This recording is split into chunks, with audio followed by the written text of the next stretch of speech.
Hola, bienvenidos amigos. Hello and welcome friends. Steve here, Street Smart Travel.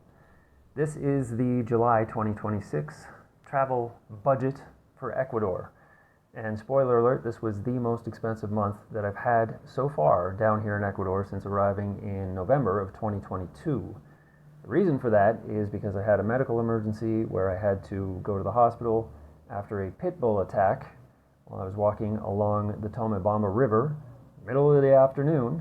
I'll leave a link below in the description for that video if you want more information about that. This will be more about the numbers of that incident.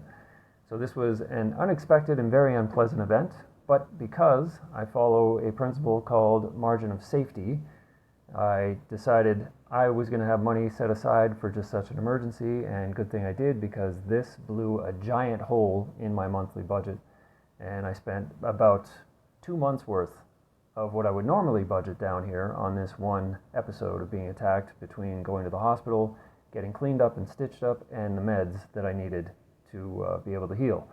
Thankfully, everything's going well. I don't have any pain. Everything is great. The stitches were taken out, and I'm slowly on the mend. So the point of margin of safety in this instance was to have extra funds available. So I use that in terms of finances, in terms of time, in terms of health, in terms of everything in my life. It's kind of a prepper principle of just making sure that you plan ahead and you have contingencies for when things inevitably go wrong, which they always will. It's just a matter of when. Now, having said that, July I spent half of the month, so the first 2 weeks in the Amazon in Tena. Then I came to Cuenca, where I still am today, and the plan is to be here through the month of August and possibly a little bit into September. And it was a great month. Pretty standard for me in terms of traveling, moving around. And to break down the numbers, let me show you how expensive it was in July. So in July 2026, I spent a little over 587 US dollars, which is a little over 822 Canadian dollars on the month. To break that down on the daily, that's almost 19 US dollars a day, or a little over 26.50 Canadian per day. And again, usually I'm at or under 200 US dollars, so that's almost triple what I would normally spend, again, because of that one episode I was not anticipating. And the medical expenses between the hospital and the meds was a little over 393 US dollars, which is about 550 Canadian dollars. If I strip out the medical expenses, it's a much more normal looking month in terms of the numbers that I usually do down here. So if I take that 393 US or 550 Canadian out of the monthly totals, I would be looking at a little over 194 US dollars on the month, or a little over 272 Canadian. That's much more in line with what I usually spend. And to break that down on the daily, that's a little over 625 US and a little over $8.75 Canadian daily. That's a much more normal month. So with that event, this became the most expensive month that I've had down here, which still isn't that bad.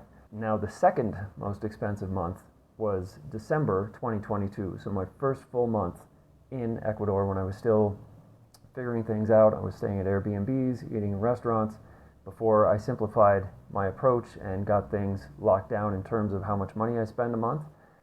That budget for December 2022 was a little over 554 US dollars, and just under 737 Canadian dollars. That was, up until July, the most expensive month that I'd had down here. And like I said, usually I can come in a little bit under $200 unless I do more expensive touristy things, or if I have an unexpected expense, like this Pitbull attack.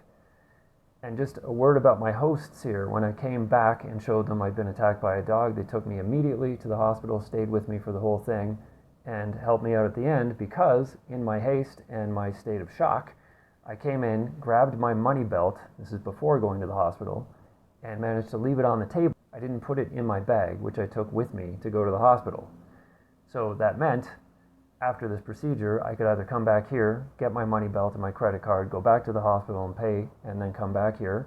And my host said, look, I can just cover this and you can make a transfer, which is what we ended up doing. But she didn't have to do any of that. So there's a lot of good that came out of this incident, this attack. The hospital bill was not part of that, but this is the first and only time I've had to go to the emergency room in over 36 years of traveling around the world. And the point being, things are going to go sideways. Just be sure you're ready for them. In this case, I had some money set aside. I was able to cover this expense. That wasn't what I was planning on using the money for, but it's there in case I need it, and in this instance, it helped me out a lot. Took the pressure off immediately. All of that to say, margin of safety is hugely important. I build it in financially, I build it into time, I build it into my health and all other areas of my life. Thanks for stopping by. Any comments or questions, please drop them below. Happy trails. See you out on the road next week.